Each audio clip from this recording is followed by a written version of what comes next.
Our next guest helped redefine what action looks like in a James Bond movie.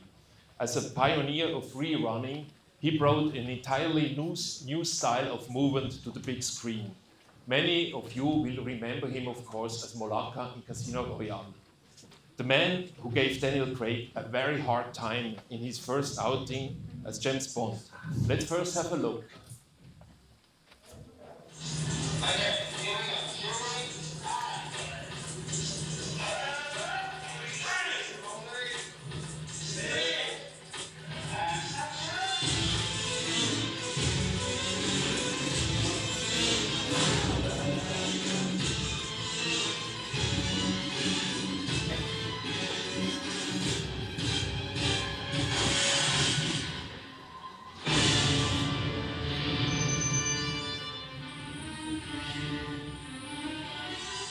Sébastien is unique in what he does, I must say. It's like he comes in and, you know, his speed at which he does his free running is spectacular. Like a panther, the man has this ability to run rather.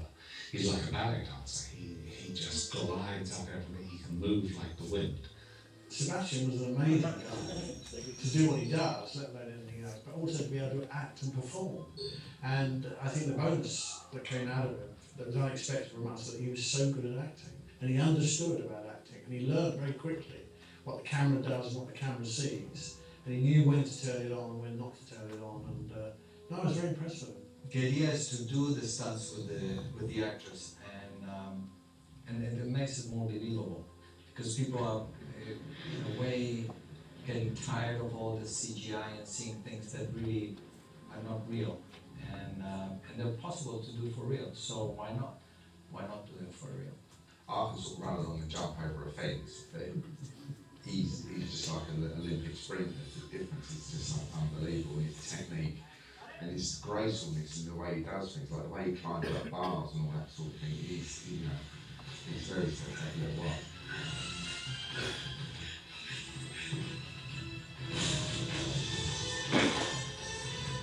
For me, I feel very privileged. I feel very privileged to be in Casino Royale.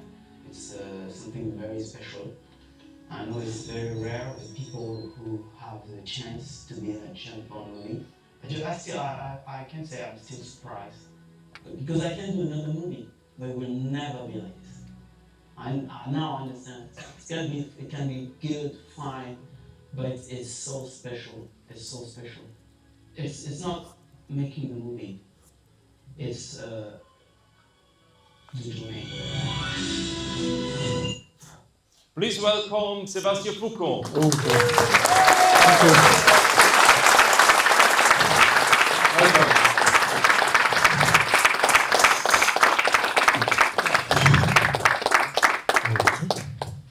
So, finally, Yeah. I was looking so much forward to this panel, and I hope most of our members as well. I'll start with an obvious question that I know you have answered many times, but maybe not everyone is familiar with your background, with your origins. So, Sébastien, you are known as one of the founders of rerunning. How did your journey begin? Alors, yeah, how did the journey begin? It's a long story.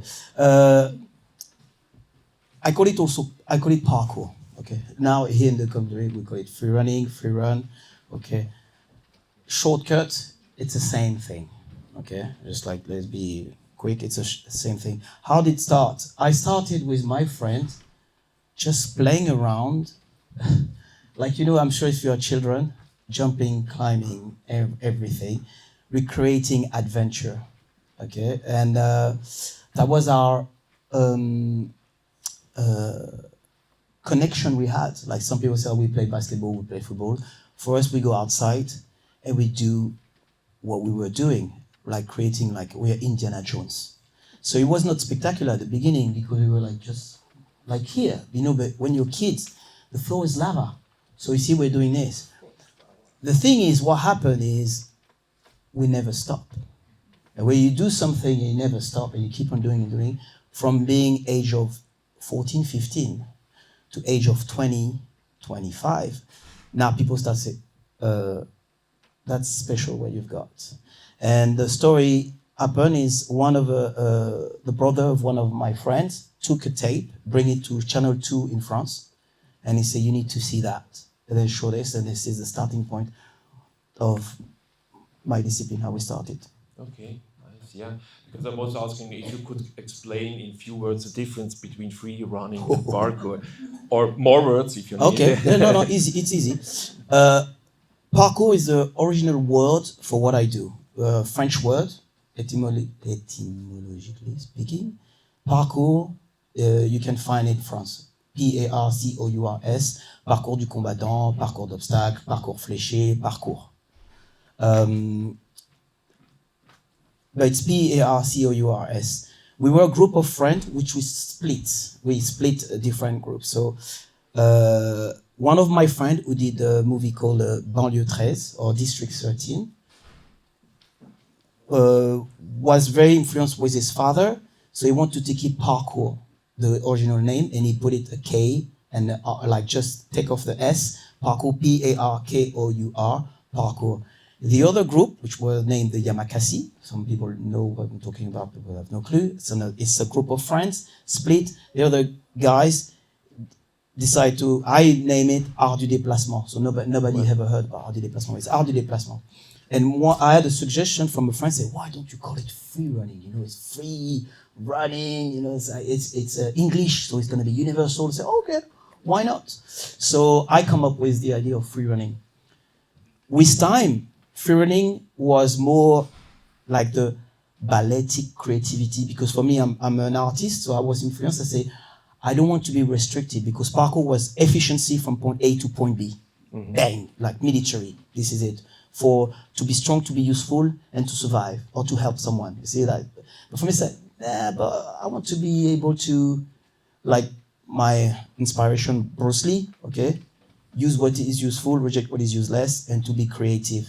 That was the idea behind free running. For free running become what we do with flips and tricks, and parkour became going pure efficiency. But with time, both merge together into someone who does parkour and do flips, mm-hmm. and someone does free running and does only efficiency. So it just merged. That's why people say, I have no clue what's the difference between one and the other.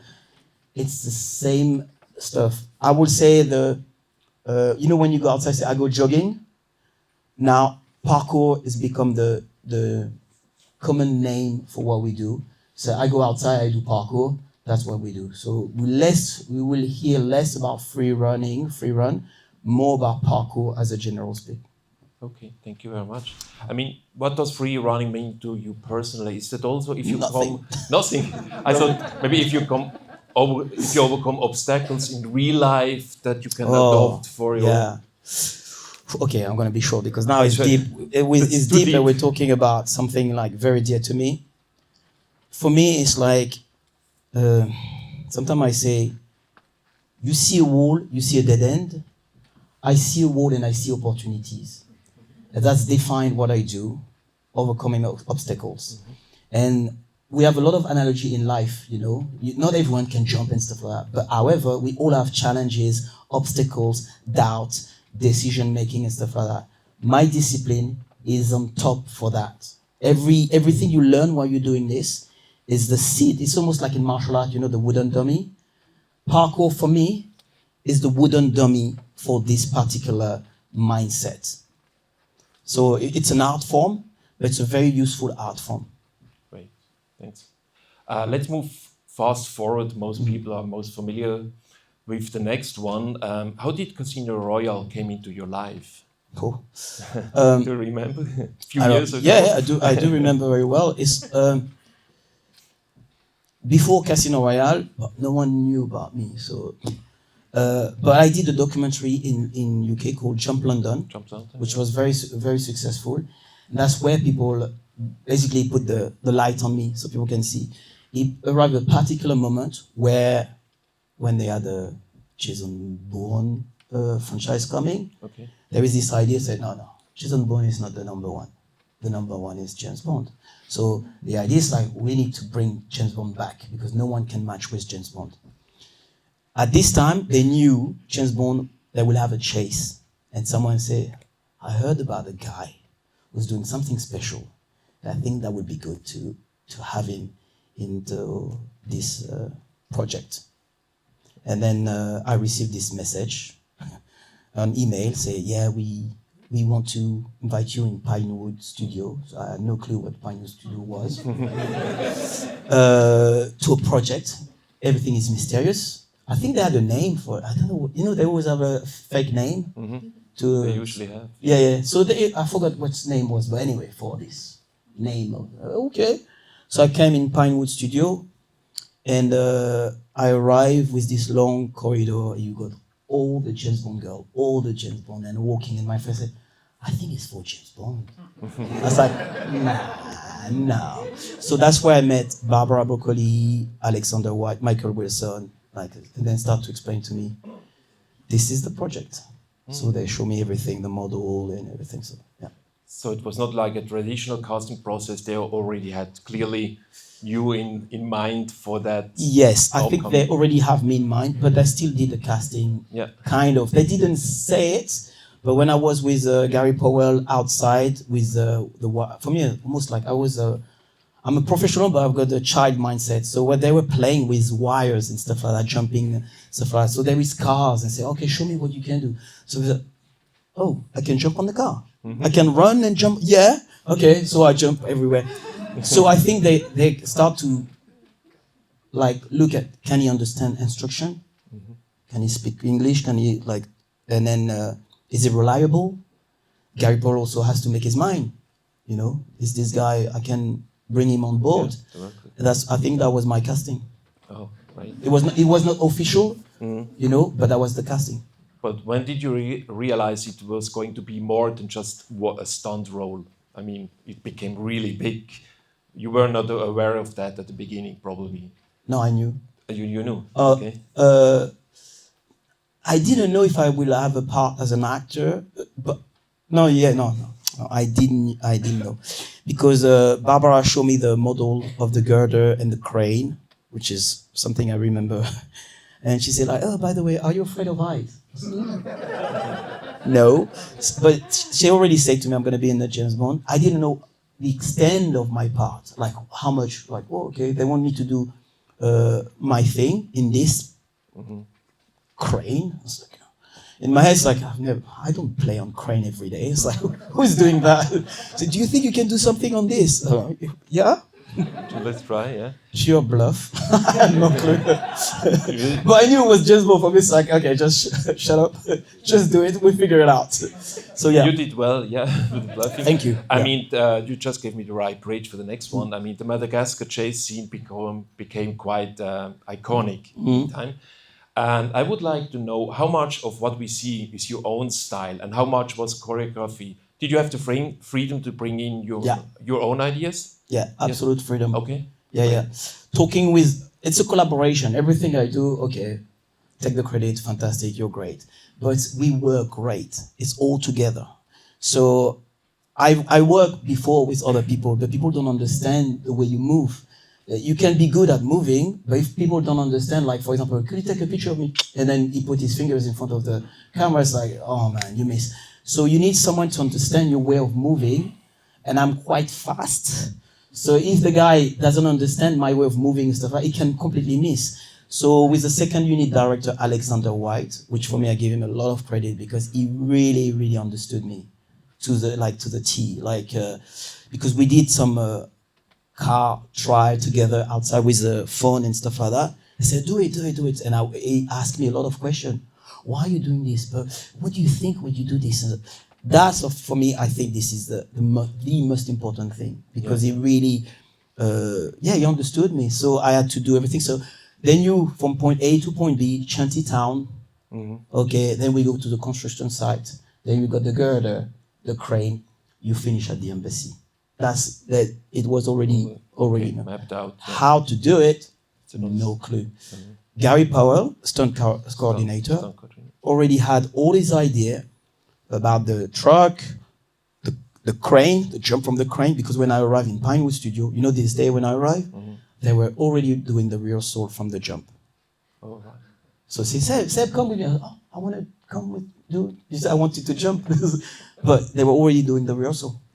Would you say that that was the most challenging or dangerous moment for you, or I didn't do the jump. you didn't? Yeah, but you got hurt. No, I know that. But you got hurt. I read somewhere in the training rehearsal. Who told you that? Yes. You can't believe everything. Yeah, That's yeah. why I want to hear from the true. man. Yes, I get hurt, but it's small pain. Okay. You know, it's like because when you do this, it's oh my god, it's gonna hurt because it's gonna fall and stuff like that. I still have the scar here. I did cut my fingers. You know, when I go through the car, you know, in the shanty town, Yes. super quick, I run and then because it's real car and it was like rusty car, stuff like that. And then for me, with my speed to turn like sharp, I had to hold the car and turn like this, but it's metal, sharp metal. So when I turn, I hold and I just sliced my finger. It was open, like I was like, oh. So yeah, it was pretty graphic. So yeah, so I did cut my fingers, and when I did also the window thing, there was piece of metal to the side. So when I went through, I just opened like same. So yeah, I did open myself. But it requires a lot of discipline to go back after such an incident. Did it help your background? You worked as a firefighter in Yeah, Paris? I used to be a firefighter in Paris. Yeah. Okay. Yeah. So yeah, but life is strange because with my friend, I grew up with the Rocky, Rambo, Japanese anime where people train like crazy that's how we train with my friend when we were outside in the imaginary world, like Peter Pan, you know. But we were training like real. For us, like blood, sweat, tears. If you don't do this, you're not part of our team. Like for us, like there is like, why are you doing this? Don't even say that. We were like training like barefoot. Winter, you see people like barefoot, top off, like big bag of stuff, and like so small cut for me. It's like I was trained for that. See, that's why I say it's a bit bizarre because I didn't know it's gonna happen, but I was trained for this. You were meant to do it, yeah. Yeah. Right. I mean, this year marks already 20 years of the movie. How do you look back on it today? I don't. You don't? No, it's weird because yeah, time's flying. I'm very proud of it. For me, it's just like even when I did it, I didn't know it would be that much of a thing, you know. I knew. Even James Bond, you knew it was. I knew for sure when Alexander White bring me to his chair, he said, "Seb, come," and he put everything together and he showed me the video. Straight away, okay, I don't need to see more. I knew people would see something they've never seen, and I was so happy because I knew Alexander White understood me. Like he really give the big stuff for me by doing this. It's just like, oh my God, thank you so much because you understood my thing. I had no line, like I have nothing to say. For me, my thing, I'm a Bruce Lee person. I say I'm really into martial art. It's like if I have a legacy, I want people to be able to, when they see me perform, it's like, oh, it's like an animal, like in martial art. And he moved like, it's almost like water, like Bruce Lee say. So for me, all my performance, everything I was cooking, I didn't say that to Gary Paul, I didn't say it, but that was my thing. It's okay, I need to slide because water is sliding. So that's why like when Daniel Craig does the slide, I said, no, I didn't say that, but in myself, that's my thing. It's like, slow down with my stuff. I am okay for you to break stuff like this, but everything smooth and water was part of my character. Okay, anything animality, panther-like, cat-like, that was my way as an actor to express myself. That's my character was like that. When you say, oh, he was good in performing. I was not performing, I was a tiger. You see what I mean? So when I was here behind, it's like, you see, I'm looking at you like you're my prey. You see? And I have to switch from you're my prey, that damn, now it's scary. So now it reverse, and now I'm scared of you. So that's why I'm like, see, acting. So that was the thing. Fascinating. I mean, 2006 was quite an extraordinary year for you. What comes to your mind when you hear words like jump or confession? Madonna. Good. Yeah, we'll Madonna. have a short look into it. Bravo. So short. Wow. And how that collaboration came about? Same period, 2006. Mysterious message from M. It's true. It's M. Yeah, M want to work with you. Really? So yeah, so I had this message and invited in London to go in a house. And but before the confession tour, I worked with Madonna on the Hung Up video clip.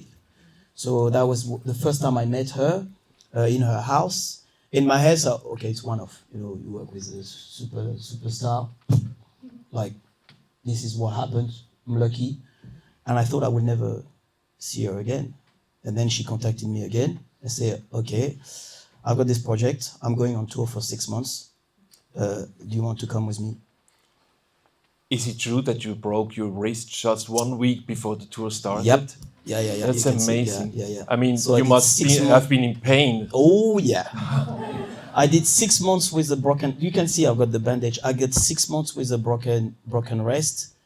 And because the story is like, before I was on a James Bond, already working on James Bond. Like, it's really super intense. I mean, super intense. And I knew I was going with Madonna on confession tour. And while I was in Bahamas, I had this phone call say, okay, Sébastien, Madonna's gonna call you, get ready. Okay. So, and then she called me and she said, okay, listen now. Because everyone said to me, this won't work, it's scary, it's too dangerous, it won't work. Mm-hmm. I want your word that it's going to work. So I'm like, yeah, it's gonna work. And then, hello? This is exactly how it happened. So I do my work on James Bond stuff like that, fly to LA, have to do all the girder, like, you know, because I had to design. She asked me like to design. It should be so much trust. To draw all the stuff, to do the casting while I'm in James Bond. Okay, I'm doing all this stuff. I was exhausted, like literally, you know.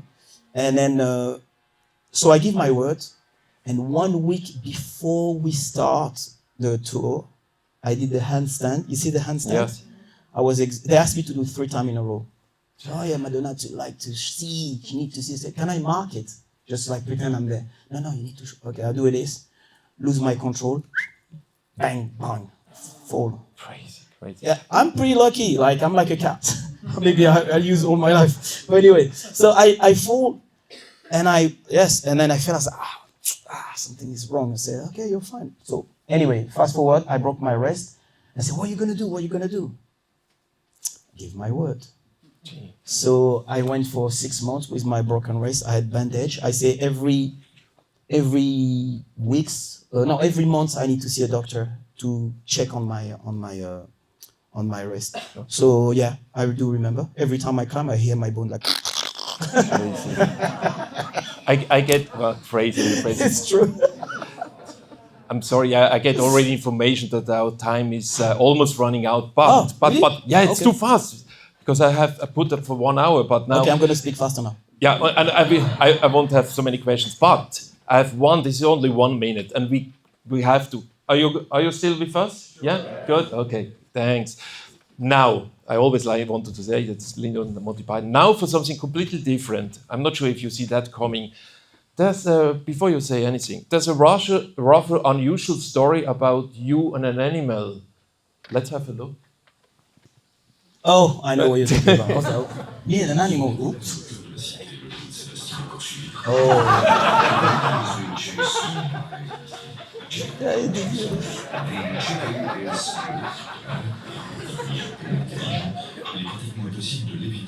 When a chicken in this neighborhood gets angry, it will chase you down. There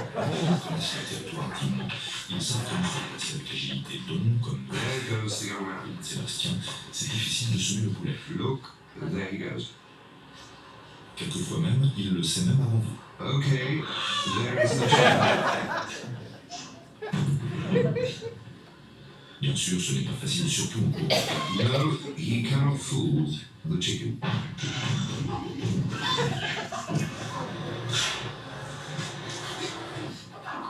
Il est tout à fait possible. But wait, ou même de vous échapper si vous pouvez vous montrer plus intelligent que lui. all right, he has fooled the chicken. C'est aussi. I mean,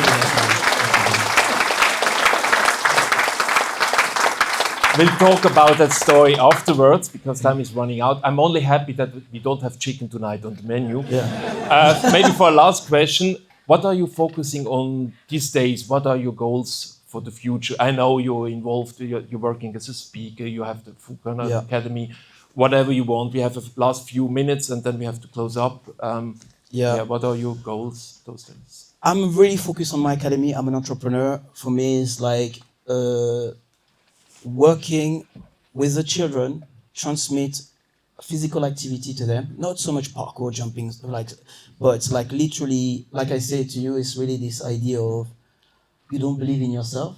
I will make you the path for you to believe in yourself. Whatever you do in your life, you'll be an architect, whatever you want to do, I will help you to get the foundation to become whoever you want to become. That's my my vocation. That's what I want to do. So in the academy, we've got 200 students, but my goal is to do that. I want to do for them what I wish someone does to me when I was a child, and allow them to be free to express themselves. That's my mission. Okay, great. Sébastien, unfortunately, we already come to the end. To close, when we first met in Paris, maybe you remember a couple of years ago, you signed the first picture for me saying, to Marcus from the nicest villain. And I think after today, we can all agree to that. That's absolutely true. And thank you very much for being here, Thank Sébastien. you very much. Thank you.